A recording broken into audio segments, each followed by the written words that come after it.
elle sera en fait sur des max, hein, ici. Hein. Donc en fait, elle viendra s'ajouter au poids. C'est des vecteurs vitesse.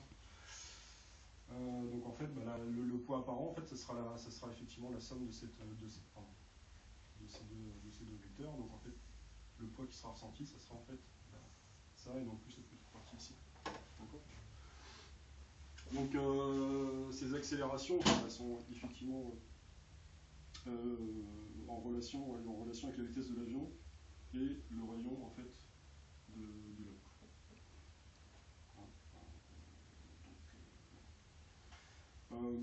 Peut-être quelques ordres de grandeur de l'accélération en fait, pour ce genre de choses.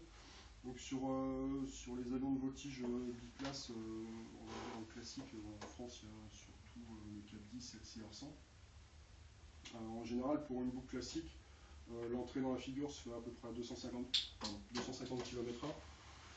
Et les accélérations qu'on subit dans la première partie, en fait, donc dans la première partie en fait, du premier quart de boucle sont de l'ordre de jusqu'à 4 G, à peu près. Ici, ça diminue, parce que la vitesse diminue, de l'avion aussi. En arrivant en haut, on est presque en apesanteur, puisqu'en fait, l'accélération en fait, qu'on voyait ici dirigée vers le bas de l'avion, en fait, elle est dirigée vers le haut, elle vient compenser quasiment le poids. Et quand on repart effectivement dans l'autre sens, donc là, l'accélération augmente graduellement. Pour finir ici, on essaie de finir à peu près avec 4G, 4G5, 4,5 pour arriver à la même position. Donc ça c'est le cas classique de la boucle, hein, parce qu'en voltige, on va dire classique avec des accélérations positives. Après, c'est toutes les figures sont une combinaison de boucles et de tonneaux. Donc les tonneaux, j'en parlerai pas spécialement. Le tonneau, en fait, c'est une évolution en fait, de l'avion sur son axe longitudinal. Bon, ça n'amène pas d'accélération particulière. D'accord. Voilà. En sachant qu'après, sur les monoplaces, donc des avions qui sont beaucoup plus puissants, qui évoluent à des vitesses de 300-350 km/h, et des avions qui sont beaucoup plus résistants, les accélérations sont beaucoup plus conséquentes. Hein. Les pilotes peuvent effectivement prendre l'ordre de 8G sur de brefs périodes. D'accord. Donc voilà. Alors, peut-être que vous connaissez aussi, on parle souvent d'accélération pour les pilotes de combat. Voilà. Alors, pour eux, c'est quand même différent de la voltige, parce qu'eux sont amenés à subir des accélérations qui sont conséquentes, hein, de l'ordre jusqu'à 9G, hein, mais sur des périodes qui sont vraiment très longues, hein, puisque en combat aérien, ils sont souvent en virage à forte inclinaison avec des grandes vitesses, donc les accélérations sont très longues et assez soutenues. En voltige, c'est des accélérations qui sont très brèves, donc physiologiquement, c'est beaucoup plus facile à supporter en fait.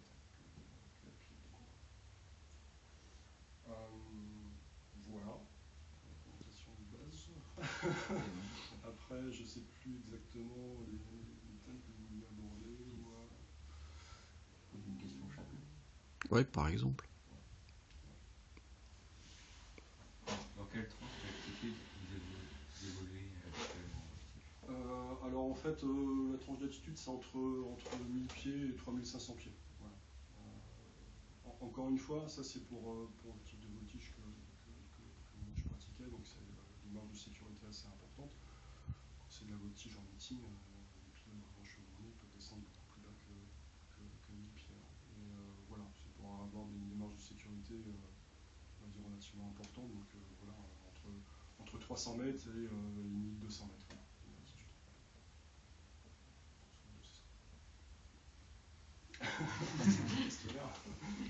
Alors, ressentez-vous un manque d'oxygène dans l'avion? Alors, manque d'oxygène, non. Enfin, c'est pas comme si l'avion évoluait à haute altitude où on peut, là, effectivement, si l'avion n'est pas pressurisé, on peut ressentir un manque d'oxygène. C'est l'hypoxie, hein, si je me souviens bien. T'as plus de mémoire.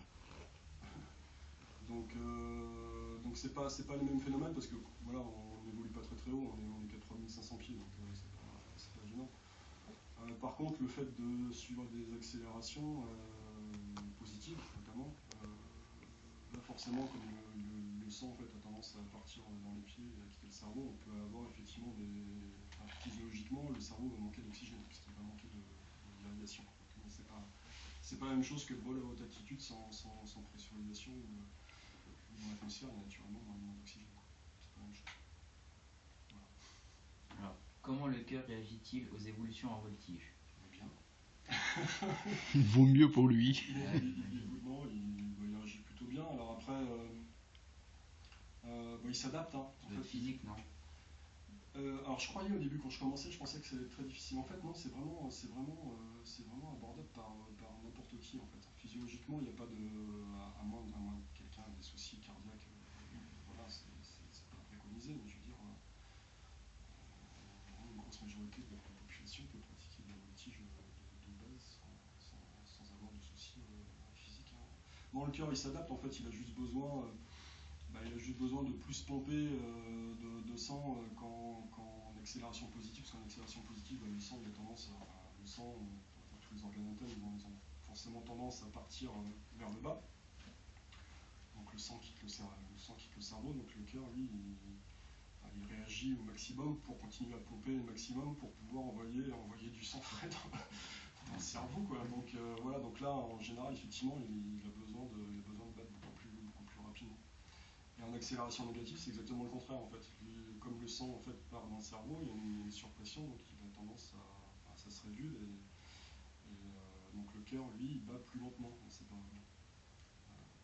ce qui peut poser un problème d'ailleurs, parce que quand il y a un enchaînement de figures négatives suivies de figures positives, c'est là où on peut partir un peu dans le cirage en fait, parce que dans le cirage, je m'entends, on parlera peut-être du voile et tout ça après, mais voilà, si on était en